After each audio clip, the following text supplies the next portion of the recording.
जय शिवराय मित्रांनो, मी आहे सोहेल सय्यद आणि आजचा हा क्षण खरंच जुन्नरचे इतिहासात आणि निसर्ग चळवळीचा इतिहासात एक वेगळं स्थान निर्माण करणार आहे. मित्रांनो, आज आपल्या सोबत आहे मराठी सिनेसृष्टीतील ज्येष्ठ अभ्यासू, संवेदनशील कलाकार आणि त्याही पलीकडे जाऊन निसर्ग, पर्यावरण आणि शिवविचार जिवंत ठेवणारे व्यक्तिमत्व, आपले सगळ्यांचे लाडके सायजी शिंदे सर. सायजी शिंदे सर हे फक्त कलाकार नाहीत, ते एक विचार आहेत, ते एक चळवळ आहेत. सह्याद्रीची खुशीत निसर्ग वाचवण्यासाठी ज्यांनी आयुष्य समर्पित केलं आहे, असे व्यक्तिमत्व आज आपल्या जुन्नरचे मातीत आलेले आहे.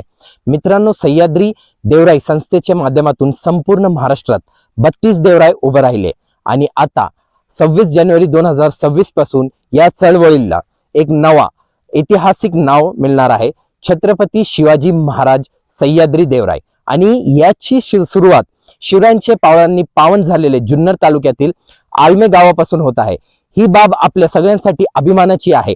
आज आपण सायजी शिंदे सरांशी फक्त एक कार्यक्रम बद्दल नाही, तर भविष्यातील पिढ्यांसाठी काय ठेवून जातोय, महाराजांच्या नावांना निसर्गाची देणगी कशी उभी करतो, याबद्दल मनमोकळा संवाद साधणार आहोत.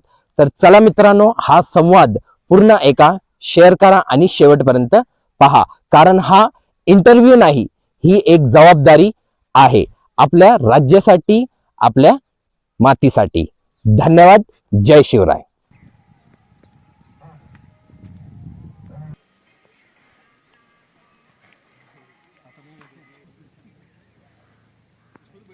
तो आपण ते खूप चांगलं दिसतं. आता बघा इथे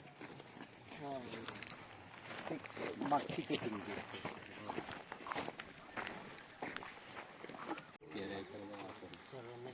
10-11 एकर जागा तशी सध्या आता किती सध्या आता 200 त्याच्यात काही झाडं लावून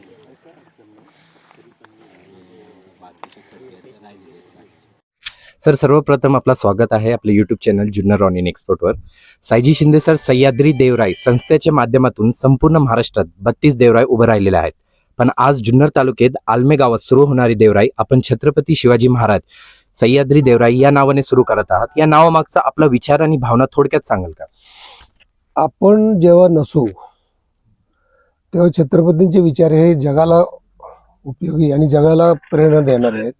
तर त्यांनी झाडाबद्दल जी मतं मांडली, त्यामुळं आपण समजा झाडं लावली आणि उद्या काहीतरी कार्यक्रम झाला आणि लोकांनी कोणी तोडलं, तर त्याला तेवढी सेन्सेशन राहणार नाही. पण छत्रपती शिवाजी महाराजांच्या देवराईतली झाडं तोडली म्हटल्यानंतर महाराष्ट्र पेटून उठेल आणि पुढे ही झाडं टिकतील. कारण ही आपण खूप कष्टपूर्वक विविध प्रजातीज गोळा करतोय, त्या ठेवतोय. पुढच्या पिढ्यांना त्याचा खूप फायदा होईल आहे, त्या पिढ्यांना पण फायदा होईल, पशुपक्ष्यांना फायदा होईल. आणि सगळ्यात महत्त्वाचं आहे तर ते झाडच आहे. ज्या जगाच्या पाठीवर पहिलं आलं ते झाड आलं, नंतर बाकीची सगळ्या गोष्टी आल्या, जीवजंतू आले. त्यामुळे सगळ्यात टिकणार आहे ते पण झाडच आहे. त्यामुळे आपण म्हणतो की छत्रपती शिवाजी महाराज देवराई त्याचं नाव दिलं तर ते पुढे चांगलं टिकून राहील, ही त्या पाठीमागची भावना आहे. जय शिवराय मित्रांनो, जुन्नर तालुक्यातील सर्व शिवप्रेमी, निसर्गप्रेमी आणि जबाबदार नागरिकांना एक मनापासून आव्हान. उद्या सकाळी ठीक 8 वाजता आलमे गावात छत्रपती शिवाजी महाराज सह्याद्री देवराई या पवित्र उपक्रमाची सुरुवात होत आहे. या कार्यक्रमासाठी मराठी सिनेसृष्टीतील ज्येष्ठ अभिनेते आणि पर्यावरण चळवळीचे आधारस्तंभ सायजी शिंदे सर स्वतः उपस्थित राहणार आहात.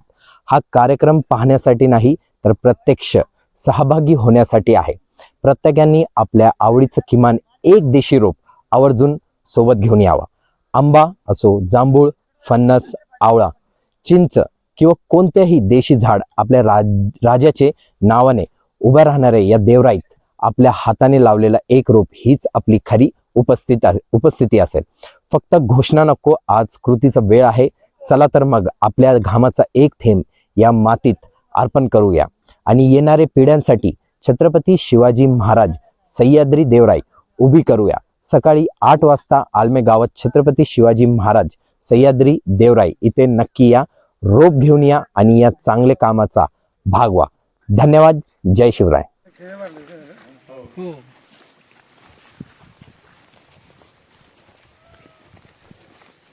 हवा खूप असेल ना? पण हो, खूप आहे. मे मध्ये हवा असते. नाही काठेरी वगैरे बांधून.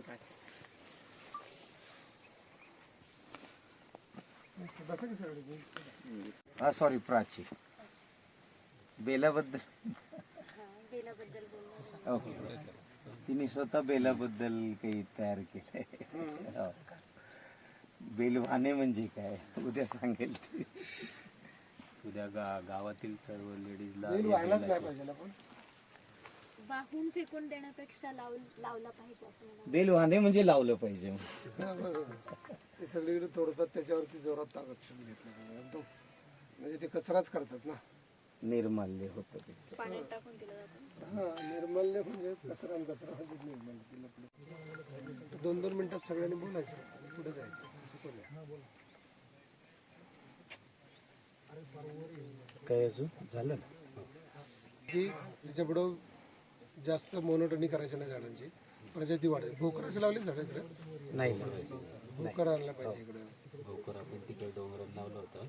नाही इथे देवराईमध्ये आपण नाही आपली जेव्हा इथं ही देवराईचं जेव्हा 40 देवरायामध्ये 100 देवराय होते तेव्हा ह्याची लिस्ट काढू. अरे इथे तर 15च प्रकारच्या जाती आहेत. असं आलं तर लोक म्हणजे नाही ती देवरायला एवढं काही महत्व नाही. इथं बेली पण आहे, तिथं झुडपं पण आहेत, मग खैर पण आहे, चंदन पण आहे, हे पण आहे. असं जेवढ्या प्रजाती वाढतील तेव्हा त्याला महत्व येईल ना पुढे जाऊन. तेव्हा इथं काही नुसतं आपली खाजगी शेती नाही ना आपल्याला. नाही. जरा नारळा तमाचा धंदा बरा चालेल. या ते मकरंद सरांना पण घे. विजय नीट घ्यायला. बस बस बस याच्यावर बरं, नाही मजा सांगू ही मामी आहे. ही मामी आहे, ही बाची आहे. भंडारदऱ्याला आले ना मग आता सांगायलाच नको, डायरेक्ट सरप्राईज देऊ आपण. मी म्हणलं मामी मोठी आहे. अच्छा असं आहे का? मकरंद सर मग कारण तू काय करतो? मी मदत करून देऊ शकतो असं त्यांनी. काय ते तुमचं ते पर्यावरण संवर्धन परिषद म्हणून आता जे रिसेंटली सुरू झालेलं आहे त्याच्या माध्यमातून आम्ही करत होतो. आम्ही पर्सनली प्रयत्न करतच होतो, पण आता परिषद थोडंसं मदत करायला तयार आहे त्याच्यामध्ये. ते काय करतात म्हणजे? ते आता सुरू झालंय, अजून कामाची त्यांना गाईडलाईन आपणच दिली देवराई काय करते. ह्यांना भावली ते देवराईचं चर्चा, तर मला पण देवराईशी जोडायचं म्हणलं या म्हणलं. ते आम्ही लेक्चरबाजी शांतपणा शिकवणं दुसऱ्याला नाही, प्रॅक्टिकली जास्त कसं काम होईल एवढंच बघायचं. अगदी कारण ते ज्ञान घेऊन काय उपयोग नाही, तर लय ज्ञानाचा कचरा झालाय, बरोबर. साठून झाले. इकडं काय म्हणलं की ते जास्त प्रजाती कशा लागतील आणि त्या कशा टिकतील. म्हणजे वेली मागवून द्या जरा यांना. ओके. आपण जूनला काय करू, जूनला एक 15-20 प्रकारच्या वेली, म्हणजे आता त्या बाबळीच्या झाडाखाली एक गारंबीचे काही ह्याच्या प्रत्येकाला एक एक वेल लावली वरती गेली तर कसे होईल. तर सुहासला सांगून एक 4-5-6 प्रकारच्या वेली इकडे गेल्या की कलरफुल फुलं येतील. प्रजाती वाढवणे, वेली वाढवणे, झुडूप वर्गीय जी औषधी आहेत ते वाढवणे.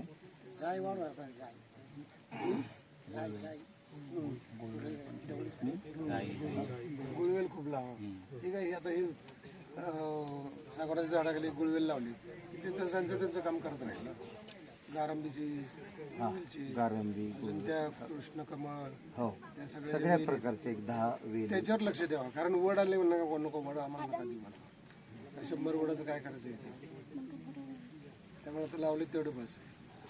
किंवा मग आपण दुसऱ्या देवराला द्यायचं, अजून कोणाला द्यायचं, पण आपली जागा आहे ती प्रजाती जास्त लावण्याकडे भर द्यायचं. त्यामुळे सर्वांगीण अशी देवराई. नारळाची लावली पण आता नारळ इकडं ते बघा मोठं झालं की नारळच होणार. जराशी ती जरा वेळ लागेल खजूरची झाडं मिळायला, सिंधीची मिळायला, मागे पुढे होतील, म्हणजे मिळतील ना. कोणतरी म्हणेल ना मला द्यायची, त्याला सांगू इकडे देणे. मागताना पण आपण मागायचं या प्रजातीमध्ये सिंधी टाकता येईल, खजूर टाकता येईल, शहाळ ते हा हो काटेस, कोकणात. हा त्याची काही रोपं आपल्या देवराईत आहेत 4-5. ती कुठे मिळतच नाहीत. ती फिल्म सिटीमध्ये केली होती ती, मी त्यांच्यावरून 25 रोपं आपल्याला आणून ठेवली.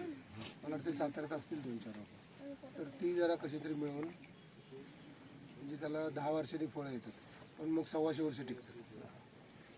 म्हणजे फळं येतच राहणार 125 वर्ष. शहाळा म्हणजे मग ती मजा येईल ना.